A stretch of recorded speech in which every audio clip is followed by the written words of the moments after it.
তোমারই রহম দিয়ে পাপেরও দরিয়া হতে আমারে পার করে নাও, রহম বাড়িয়ে দিয়ে আমার হৃদয়টাকে ধুয়ে মুছে সাফ করে দাও।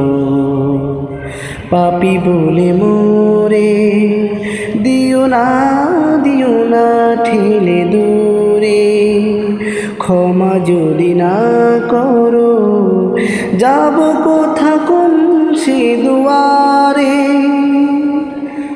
পাপী বলে মোরে দিও না ঠেলে দূরে, ক্ষমা যদি না করো যাব কোথা কোন সে দুয়ারে। হাত দুটি তুলেছি তবু গুনাহ করেছি,